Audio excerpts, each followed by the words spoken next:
Assalamualaikum warahmatullahi wabarakatuh. Saya Reci Guntur Nuryawan dengan NIM 2006024.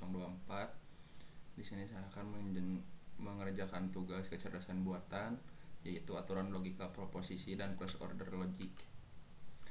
Saya memilih soal pertama karena soal kedua mungkin dijelaskan oleh teman-teman saya di kelompok ini. Nah, soalnya yaitu pada suatu hari Anda hendak pergi ke kampus dan baru sadar bahwa Anda tidak memakai kacamata. Setelah diingat-ingat, ada beberapa fakta yang Anda pastikan kebenarannya. Fakta yang pertama adalah jika kacamataku ada di meja dapur, maka aku pasti sudah melihatnya ketika sarapan pagi. Fakta yang kedua adalah saya membaca koran di ruangan tamu atau membaca di dapur. Fakta ketiga adalah jika saya membaca koran di ruang tamu, maka pastilah kacamataku diletakkan di meja tamu. Fakta yang keempat yaitu saya tidak melihat kacamataku pada waktu sarapan.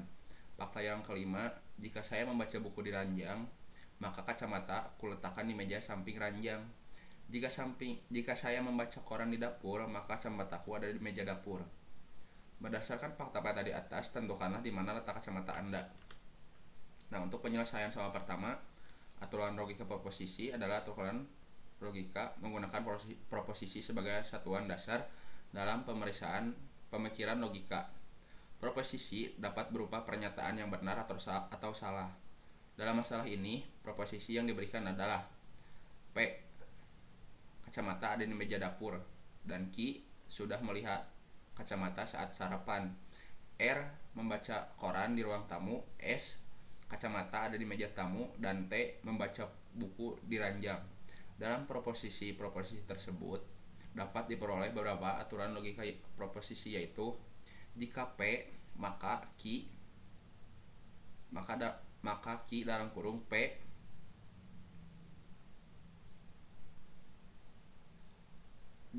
di S. Jika R maka S, yaitu dalam kurung R bisa disebutkan itu S. Jika T maka kacamata ada di meja samping ranjang, maka T tidak ada di P.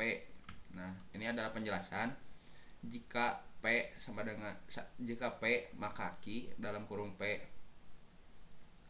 Q, aturan logika proposisi ini menyatakan bahwa jika proposisi P benar, maka proposisi Q juga benar. Dalam konteks masalah di atas, P adalah kacamata. Kacamata ada di meja dapur yang ini, dan Q adalah sudah melihat kacamata saat sarapan. Nah, maka pernyataan P dan Q bisa disebut benar. Maka pasti sudah melihat kacamata saat sarapan, yaitu Q benar. Jika P benar, maka Q juga benar.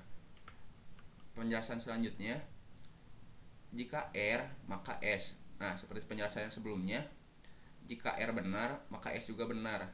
Nah, aturan ini menyatakan bahwa jika kita membaca koran di ruang tamu benar, maka kacamata pasti ada di meja tamu. Nah, seperti itu. Dan penjelasan selanjutnya, jika T maka kacamata ada di meja samping ranjang. T tidak benar, atau benar bisa disebut. Nah, kacamata tidak ada di meja samping ranjang, misalkan seperti itu. Aturan logika proposisi menyatakan bahwa jika proposisi T benar, maka proposisi P tidak benar. Nah, jadi ini tidak benar kalau misalkan proposisi T-nya benar. Dalam konteks masalah di atas, T adalah membaca buku di ranjang, dan P adalah kacamata ada di meja dapur. Aturan ini menyatakan bahwa jika kita membaca buku di ranjang, maka benar, maka kacamata benar, T adalah benar, maka kacamata tidak ada di meja dapur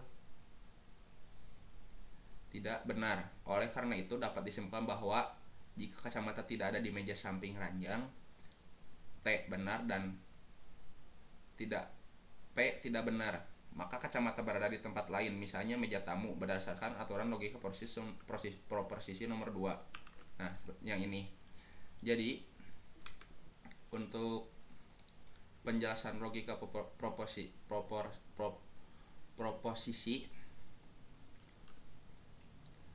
yang dibenarkan di diskusi kelompok kami, yaitu jika P maka Q. Jika P benar, kacamata ada di meja dapur, dan Q adalah sudah melihat kacamata saat sarapan. Aturan ini menyatakan jika kacamata berada di meja dapur, P yaitu benar, maka kita pasti sudah melihat kacamata saat sarapan. Nah, seperti itu. Mungkin sekian penjelasan tugas aturan logika proporsi dan first order logic dari saya di Sigun Turnawan. Sekian dan terima kasih. Assalamualaikum warahmatullahi wabarakatuh.